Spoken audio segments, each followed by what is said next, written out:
Hello, welcome, Skope TV.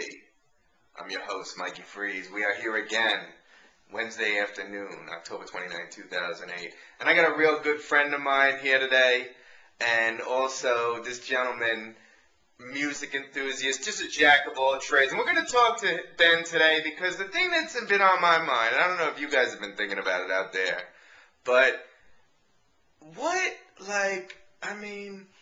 when all these artists are going after Barack Obama, do you feel as though, that alienates? What about their conservative fans? And that's pretty much what we're talking about today. So, Ben, what do you think about? First of all, please say hello to the Skope family out there.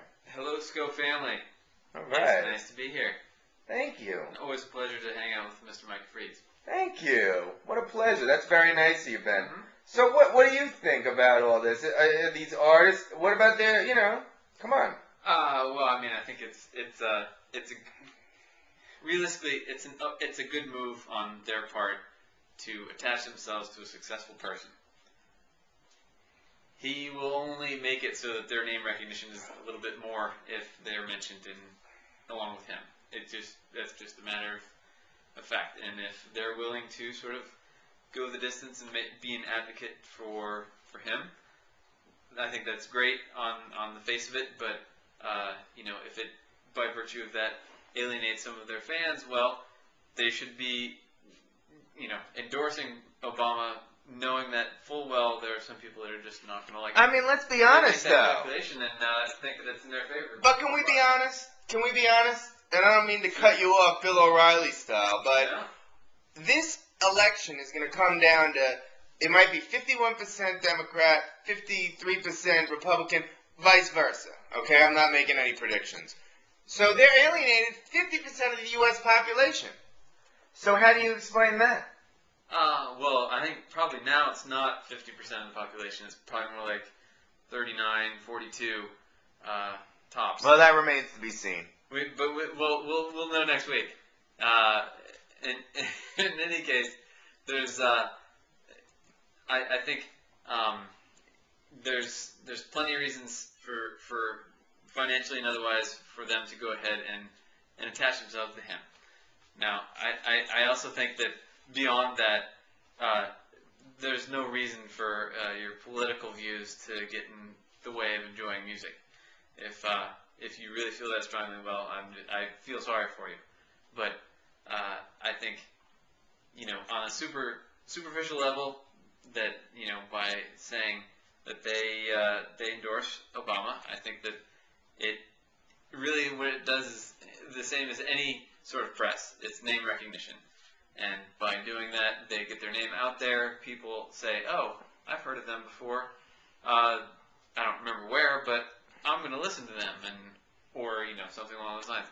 So I think from a purely cynical, greedy stance, it's a good idea to attach yourself to Obama.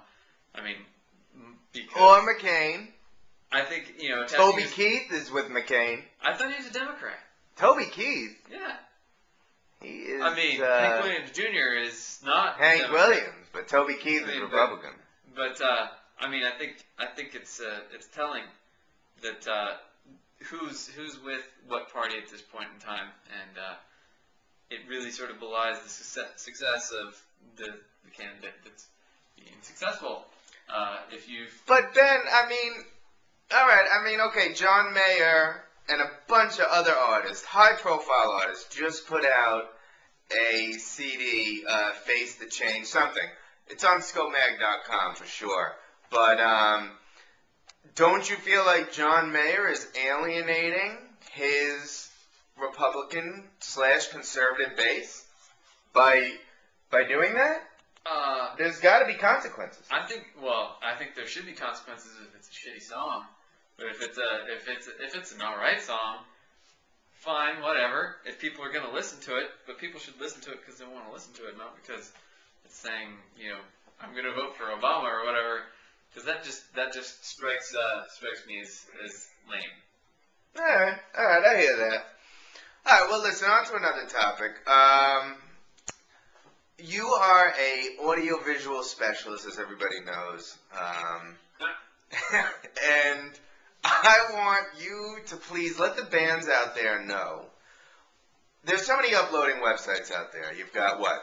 MySpace, YouTube. Right.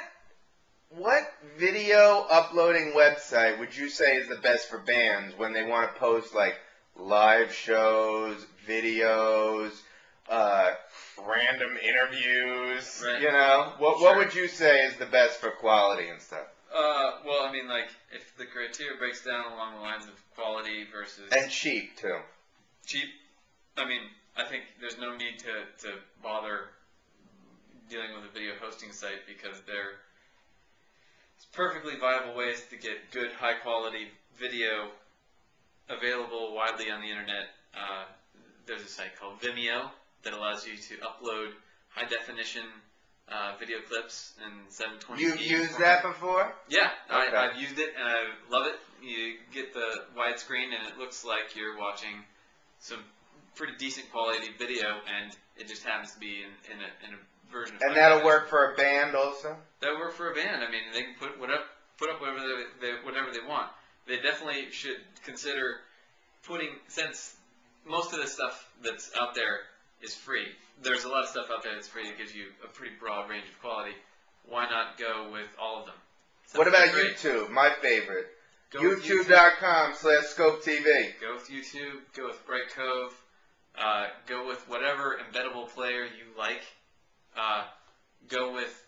I would say there's no reason unless. What do you use? What do I use? Right now, in my capacity, I've worked with Bright Cove and I've worked with YouTube a decent amount. No real working with. You just upload it and it's pretty much done for you. Wow. So, yeah. Wow. All right. All right. Well, thank you for tuning in. Another edition of Skope TV. We're gonna keep this video blog hot. I love this. And thank you for tuning in. And we'll see you next time. Have a good night. See you later, Ben. See you, Skope TV.